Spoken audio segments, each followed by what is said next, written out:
Let's bring in Tennessee Republican Senator Marsha Blackburn. She serves on the Senate Transportation Committee. Senator, good to have you with us today. Good to be with you. The Southwest meltdown over the holiday travel season was particularly bad, but almost every American airline has been suffering problems, despite getting a ton of money from U.S. taxpayers during the pandemic to stay afloat. Why is the airline industry in such bad state at this point in time? You know, John, this is one of the things that we talked about in the hearing today, and I just came out of that hearing.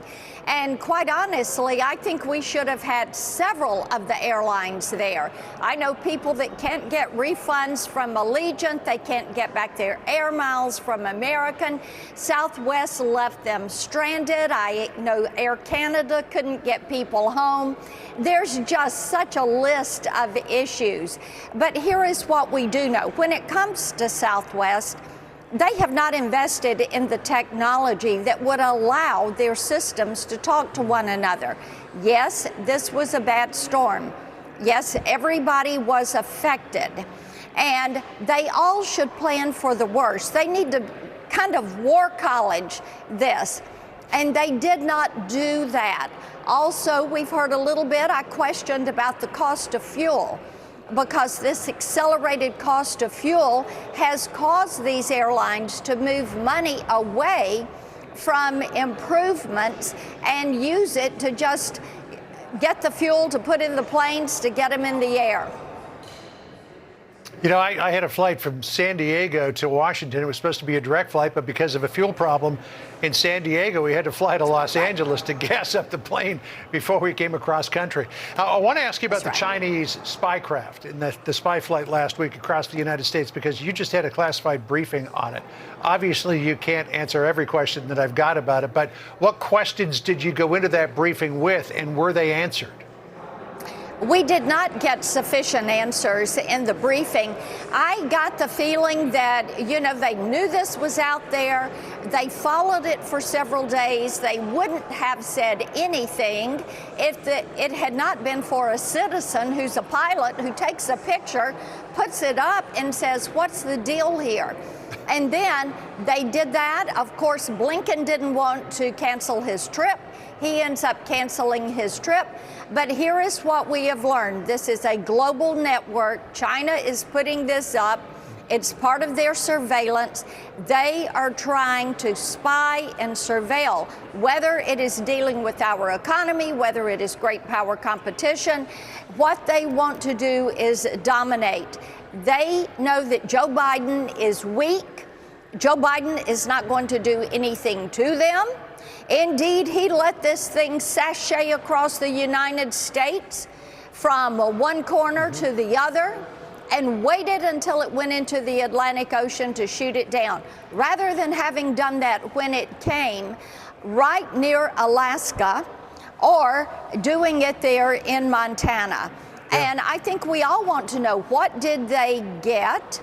And we also want to know what they're going to learn from the pieces they're picking out of the ocean. You know, Senator, one of the questions that I have is that after this flight transited the United States, suddenly the Pentagon is saying, and the State Department is saying, oh, it's not the first time. This happened a bunch of times during the Trump administration. It happened also earlier during the Biden administration. But my question is, NORAD didn't know about these. They admitted that they didn't track this. So who did know about it? Who saw these balloons? Why weren't they reported? And where are the records of these flights near the United States? Well, and if information was gleaned from the intel community or NORAD or DOD, why was this not shared?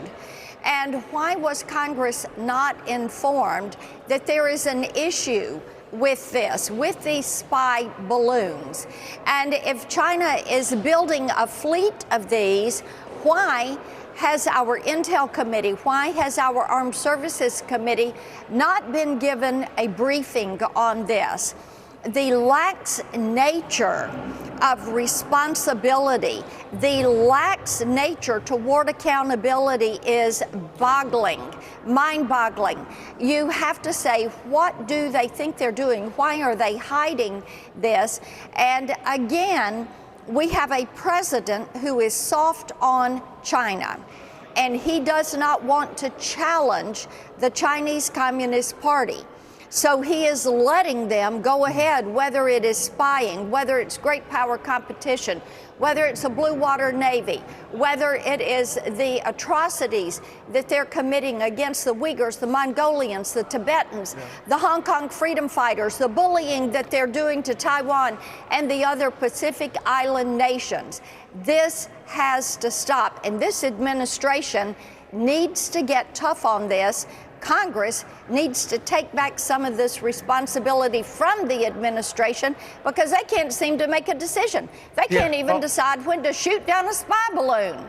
Well, it's clear that between the two of us, Senator, there's a lot of questions that have yet to be answered about all of this. Yes. We'll see if we get the answers in the days and weeks ahead. Thanks so much for joining us. We'll let you get back to the hearing. Got it. Appreciate it. All right. Take care.